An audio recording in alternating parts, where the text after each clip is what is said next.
Episode की शुरुआत में जैंग ने हान को चैंग के बारे में बताया कि वो कोमा में है। हान ने कहा, वो मैं था जिसने उसे कार से उड़ाया। ये सुन आप जैसे हैरान थे वैसे वो भी हुआ। कैसे क्या देखने के लिए हमें थोड़ा पीछे जाना होगा। किम और जिरोंग के डिवोर्स के दिन दोनों भाई बहन घर जाने के वक्त उन दोनों के बीच झगड़ा चल रहा था। आपको पता ही होगा, जिरोंग ने अपने साइड के सारे एविडेंसेस को झूठा करार किया क्योंकि उसे हान की सारी सच्चाई पता चल गई थी कि कैसे हान योरा के साथ मिलकर ये शादी तोड़ना चाहता था। इससे हान को काफी ज्यादा पैसे मिलेंगे जिससे वो अपने लोन को भी चुकता कर पाएगा। हान इन किसी भी बातों पर एग्री नहीं कर रहा था। जिरोंग ने हान को फोटोज दिखाई। पता है ना उस दिन जिरोंग ने उसकी पीसी पर क्या देखा था। योरा के साथ की कॉन्वर्जेशन, जिनके पास से उसने लोन लिया उनकी भी कॉन्वर्जेशन वी चैट पर देख ली। याद आया ये फोटोज उसके पास थे। हान ने उसका फोन छीनने की कोशिश की। इस चक्कर में एकदम कार से किसी की टकराने की आवाज आई। बाहर उसे कोई भी नहीं मिला। हान पैनिक में वहां से जल्दी से निकला बिना ठीक से देखे। दूसरा उसने जिरोंग की भी बात नहीं सुनी। अगली सुबह जिरोंग भागते हुए आई न्यूज को दिखाने। पुलिस इन्वेस्टिगेशन कर रही एक हिट एंड रन केस की और वक्त और जगह बिल्कुल मैच कर रहा था उन्होंने जो कल किया उससे। जिरोंग चाहती थी वो पुलिस को सरेंडर करते। उसने अपने बहन के साथ इमोशनल गेम खेला। कैसे? हान ने कहा, अगर मैं पकड़ा गया तो मीडिया वाले तुम्हें खत्म कर देंगे क्योंकि वो भी कार में उसके साथ थी। हान ने उसे पूरा पूरा भरोसा दिया कि वो सब कुछ ठीक करके देगा और वही इमोशनल बातें, मैं तुम्हारा भाई हूँ वगैरह वगैरह। इसलिए जिरोंग चुप रही। जो हान ने 7 दिन मांगे थे सब कुछ ठीक करके सरेंडर करने के लिए वो जल्दी ही बीत गए। यही एक्सीडेंट वाली बात की वजह से जिरोंग के डेथ वाली रात उनके बीच झगड़ा हुआ क्योंकि जिरोंग को पता चल गया था वो पर्सन चैंग थी करके। इस पे हान की वही घिसी पीटी बातें। ये बात किम की फैमिली को अगर पता चल गई कि उसने किम के बेस्ट फ्रेंड को अपनी कार से उड़ाया तो क्या होगा। तुम बस मेरे साथ चलो। जिरोंग हान के साथ चलने के लिए मान गई थी लेकिन घर नहीं पुलिस स्टेशन में। हान उसे रोके। इसी चक्कर में इतना बड़ा हादसा हुआ। यहाँ आपने क्या सीखा? एक झूठ को बचाने के लिए 100 झूठ कहने पड़ते और एक गलती को छुपाने के लिए कई सारी गलतियां हो जाती। हान ने ऐसे ही किया। उसे इस बात का अब जाकर काफी पछतावा हो रहा। उसने सबसे माफी मांगी और हान चाहता था जैंग उसका लॉयर ना बने। जो भी कोर्ट उसे सजा देना चाहे वो उसे मंजूर है। जैंग ने कुछ नहीं कहा सिवाय उसके आंसू के जो बहुत कुछ बयां कर रही थी। इधर जैंग ने चैंग को फोन दिया 2022 वाले जैंग को देने के लिए। क्या पता ये ट्रिक काम कर जाए। उसने ये तरीका काफी रिसर्च करके निकाला था। चैंग इसके लिए बिल्कुल भी राजी नहीं। आप ही सोचो अगर इसे टाइम एंड स्पेस पे कुछ इफेक्ट हुआ तो। पहले ही चैंग को जैंग के साथ ज्यादा वक्त नहीं मिलता। जैंग ने कहा, प्लीज नहीं मत कहो, मैं तुम दोनों के प्यार की इज्जत करता हूँ। तुम ही सोचो आइंस्टाइन की थ्योरी एकदम से सच हो जाए। क्या तुम नहीं चाहती कि ये क्यों हो रहा तुम्हें पता चले? मुझे पक्का पता है 2022 वाले जैंग को भी मुझसे कांटेक्ट करना होगा। ओके बाबा, रुको रुको। वो मान गई।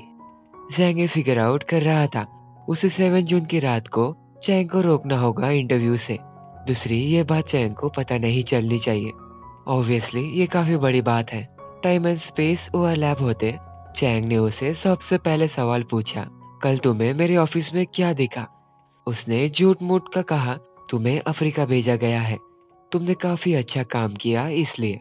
मासूम सी चैंग ने यह बात मान भी ली। जैंग ने उसे ये किचन के बारे में पूछा। असल में उन्हें समझ आ गया ये छोटे से किचन की वजह से टाइम एंड स्पेस ओवरलैपिंग हो रहा क्योंकि ये किचन चैंग का था जो एक्सीडेंट वाली रात जैंग को मिला। फिलहाल के लिए दोनों गो कार्टिंग के लिए जा रहे थे। चैंग वहां किसी टॉय को जीतना चाहती थी इसलिए उसने उसे सुबह वाली बात भी बताई। जैंग जैंग को कांटेक्ट करने वाली। आगे दोनों गो कार्टिंग में फर्स्ट आए। प्राइस था एक छोटा सा क्यूट डोरेमोन।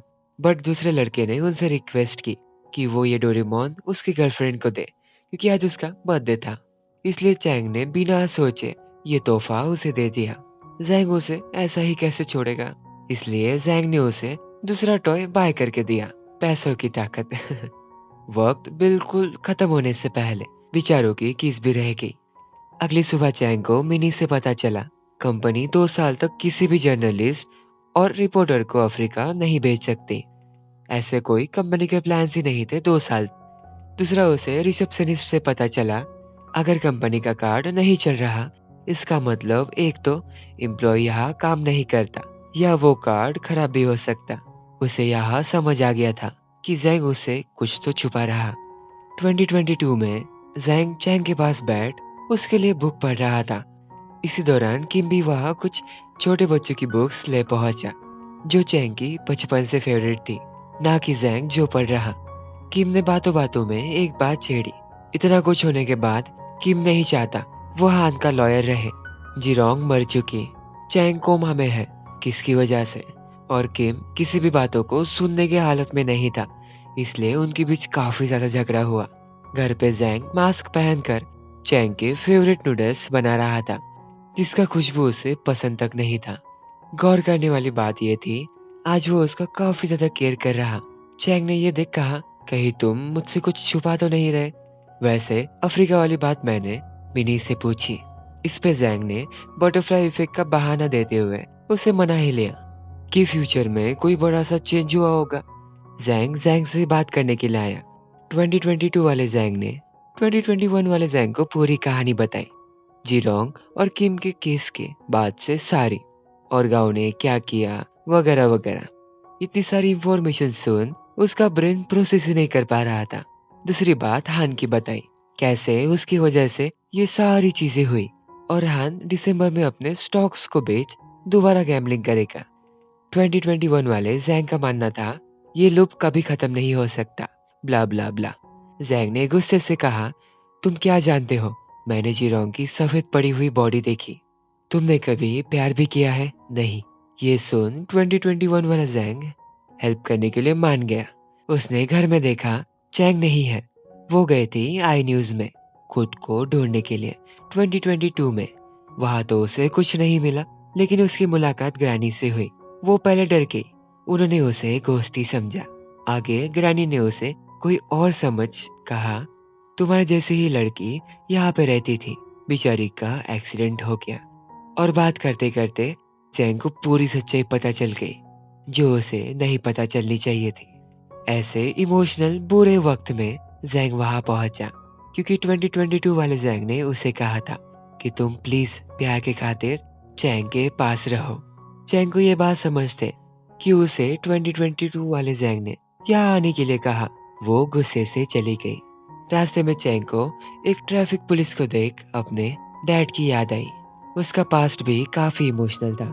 कैसे उसके डैड एक हादसे में उन्होंने कई लोगों की जान बचाई, इस चक्कर में वो खुद अपनी जान गंवा बैठे। लेकिन उन्होंने आखिरी वक्त में कहा था, तुम्हें अपनी आखिरी सांस तक जीना है, ये बात कभी मत भूलना। सो यहाँ ऐसा हुआ, दोनों सिचुएशन मैच होते होते वो काफी ज्यादा रोने लग गई। और इस एपिसोड में इतना ही। जाने से पहले प्लीज लाइक कर दो और सब्सक्राइब भी करना। क्या मुझे बार बार कहना होगा? सो प्लीज कर दो। फिलहाल के लिए बाय बाय।